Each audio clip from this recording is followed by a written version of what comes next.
જય માતાજી મિત્રો, હર હર મહાદેવ. સ્વાગત છે તમારું ગુજરાતી ઇન્વેસ્ટર ચેનલની અંદર. બીજેલા 6 સપ્તાહની અંદર શનિ રવિની રજાઓની અંદર કે જે સોમવારે ખુલતા બજારની અંદર દરેક કોઈ પણ પ્રકારના ન્યૂઝનું રિસ્ક જોવા મળતું હોય છે. પણ બીજેલા સપ્તાહની અંદર શુક્રવારના રોજ જ્યારે માર્કેટ આપણું ક્લોઝ થયું, એક આશા ઉપર ક્લોઝ થયેલું હતું કે જ્યારે યુએસ અને ઈરાન વચ્ચે એક ડીલ થઈ શકે એમ છે, એક એગ્રીમેન્ટ થઈ શકે એમ છે કે જે આશાએ આપણું માર્કેટ ટોપ ઉપર જઈને બંધ થતું હતું, એટલે કે ટોપ હાઈ ઉપર 24,000 ઉપર ક્લોઝ થતું હતું. પણ જ્યારે 1979 પછીની સૌથી પહેલી બેઠક ઈરાનની ફેસ ટુ ફેસ કે જે અમેરિકા સાથે જોવા મળેલી, કે જે આ બેઠક છે કે જે અમેરિકા દ્વારા વધારે પડતું પ્રેશરને લીધે કે જે આવનારા સમયની અંદર જ્યારે ચૂંટણી જોવા મળવાની છે કે આ ચૂંટણીની અંદર ટ્રમ્પનો પક્ષ છે પોતે હારે તેવી પરિસ્થિતિ જોવા મળી રહી છે, એવા પ્રેશર વચ્ચે જ્યારે અમેરિકા પોતે સામેથી ડીલ કરવા ઈચ્છે છે કે એના ઉપર ઈરાન ઉપર અલગ અલગ પ્રકારના આ સ્ટેટમેન્ટો દ્વારા પ્રેશર અપાવી રહ્યું છે, ત્યારે આ ડીલની બેઠકની શરૂઆત જે પાકિસ્તાનની અંદર થયેલી હતી કે પાકિસ્તાનની અંદર એક બેઠક યોજાયેલી હતી કે આ બેઠકની અસર આપણા માર્કેટ ઉપર કે જે ડીલનું એગ્રીમેન્ટ થયેલું નથી, ક્યાં પોઈન્ટ હતા કે જે અમેરિકાએ અને ઈરાને બંને એકબીજાની સામે રાખેલા હતા, તેમ છતાંય આ એગ્રીમેન્ટ થયેલું નથી. ત્યારે 1979 પછીની પ્રથમ બેઠક છે કે ત્યારે આ ઘણા એવા પોઈન્ટ હોઈ શકે કે જે એમને એગ્રીમેન્ટની અંદર સામેલ કરેલા છે કે જે એગ્રીમેન્ટ થયેલું નથી. પણ માર્કેટને ધ્યાનમાં લઈને આપણે શું ધ્યાન રાખવું જોઈએ કે ખરેખર આ એક ડીલ નથી થયેલી તો આપણા ભારતીય બજાર ઉપર કેટલી અસર એની થઈ શકે. તો પોઈન્ટ વાઇઝ જોઈએ તો આ 6 અઠવાડિયા પછીની જે ceasefire temporary ceasefire આપણને જે જોવા મળેલું હતું, ત્યાર પછી એક પાકિસ્તાનની અંદર કે જે આજના પીએમ છે શહેબાઝ શરીફ કે એમના મધ્યસ્થી સાથે આ એક બેઠક યોજાની કે જેની અંદર અમેરિકાના ઉપરાષ્ટ્રપતિ જેડી વેન્સ કે જે એમના લીડ કરતા હતા, આ સાથે ઈરાનના ફોરેન મિનિસ્ટર પણ ત્યાં હાજર હતા કે 21 કલાકની આ બેઠક ચાલેલી હતી કે 21 કલાકની બેઠક પછી તમને સોશિયલ મીડિયા પર અલગ અલગ ન્યૂઝ પણ કેન્સલ થયેલા છે એવા જોવા મળેલા હશે, પણ કોઈ પણ કેન્સલ થયેલી મિટિંગ ન હતી, પણ 21 કલાક ચાલેલી બેઠકની અંદર કોઈ પણ પ્રકારનું એગ્રીમેન્ટ થયેલું નથી. ત્યાર પછી એક મુખ્ય પોઈન્ટ એ કે આ બંને દેશોએ પોતપોતાને એકબીજાની સામે કયા એવા પોઈન્ટ રજૂ કરેલા હતા કે જેની એ એકબીજાને એગ્રીમેન્ટ થવા માટે રાખેલા હતા.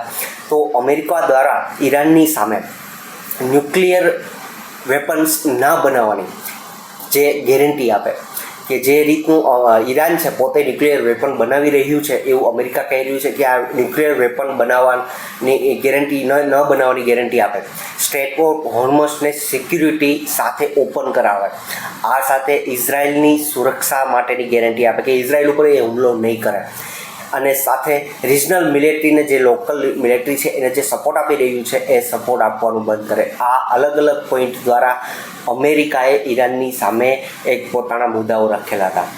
આ સાથે ઈરાને પણ અમેરિકા સામે પણ અલગ અલગ પોઈન્ટ રાખેલા હતા કે જેની ઉપર ઇકોનોમિકલ જે કંઈ સેક્શન લગાડેલા છે, જે ઘણા સમયથી એની ઉપર સેક્શન લગાડેલા છે કે જેની ઈરાન ઉપર ઘણા સમયથી આ અસર થઈ રહી છે કે એ દૂર કરે. બહુ ઘણો મુદ્દો છે આ પોઈન્ટ ઉપર. આ સિવાય એમની ઘણી મોટી રકમ છે એ અમેરિકાએ ફ્રીઝ કરેલી છે, આ ફ્રીઝ કરેલી રકમને એ છૂટી કરે. આ સિવાય જે ઇઝરાયલ જે લેબનોન ઉપર હુમલા કરી રહ્યું છે એ હુમલાને પણ બંધ કરે. જે હમણાં જ આપણે ન્યૂઝ જોયા હતા 140 લોકોના ત્યાં મૃત્યુ થયેલા હતા, બહુ ખરાબ ન્યૂઝ કહી શકીએ. નાના બાળકો ભૂલકાઓથી લઈ ને સ્કૂલ ઉપર પણ એમને એટેક કરેલા હતા, બહુ ખરાબ હુમલો હતો એ કે જે આ પ્રકારના લેબનોન ઉપર હુમલા થયેલા છે ઇઝરાયલ દ્વારા એ બંધ કરે. આ સિવાય યુએસ ઈરાનની જે સરકાર, અમેરિકાની જે સરકાર બદલવાની નીતિ ઈરાન ઉપર છે એ છોડી દે. અને બીજો એક પોઈન્ટ કે લાંબા ગાળે આવનારા સમયની અંદર ભવિષ્યમાં ક્યારેય પણ અમેરિકા જે ઈરાન ઉપર હુમલો નહીં કરે એની ગેરંટી આપે. આ બધા જ પોઈન્ટ એકબીજાને માટે એગ્રીમેન્ટમાં સામેલ કરેલા હતા, પણ આ કોઈ પણ પોઈન્ટ ઉપર વાત થઈ નથી અને એગ્રીમેન્ટની ડીલ એ ફાઇનલ થઈ નથી. પણ બધા જ પોઈન્ટને આવરી લઈને ભારતીય માર્કેટ માટે આપણા માટે અગત્યનું એ છે કે સ્ટ્રેટ ઓફ હોર્મઝ, કે આપણે વારંવાર વાત કરતા હોય છે રમૂજમાં કે એની ચાવી જે ખોવાયેલી છે એ ઓપન થાય. કે જે આપણા માટે, આપણા માર્કેટ માટે ખૂબ જ અગત્યનું છે, કે જે અત્યારે એના ઉપર ફરી એક વખત રિસ્કનો પોઈન્ટ અહીંથી વધી જાય છે. જો આટલા પ્રેશર આપવા છતાંય અમેરિકાથી જો આ ડીલ થઈ નથી અને ટ્રમ્પ દ્વારા જે પલટીમાર ટ્રમ્પ કે અલગ અલગ સ્ટેટમેન્ટ દ્વારા, અલગ અલગ હુમલા દ્વારા કે ફરી એ પ્રેશર અપાવી સ્ટેટવોર્ડ હોર્મોઝને જો ખોલવાનો પ્રયત્ન કરે છે, તો એના ઉપર થયેલા હુમલા કે આ સિવાય જે કાંઈ ઓઇલ પ્રોડક્શનના એરિયા છે કે પછી જ્યાંથી ગેસ સપ્લાય થતી એરિયા છે એને પણ ડેમેજ કરી શકે, તો ખરેખર આપણા માટે, આપણા ભારતીય બજારો માટે ઘણું એવું નેગેટિવ સાબિત થઈ શકે. આ સિવાય કોરિયન માર્કેટ છે પૂરેપૂરી અહીંથી જે સપ્લાય થતી આ ઓઇલની એના ઉપર ડિપેન્ડ છે. એના માર્કેટ ઉપર તો આપણા કરતાં પણ ભયંકર ખરાબ પરિસ્થિતિ જોવા મળે. ભારતીય શેર બજાર ઉપર મેં શુક્રવારે પણ વાત કરેલી હતી, જ્યાં લેવલે બંધ થાય છે કન્ટિન્યુ તેજી શરૂ છે.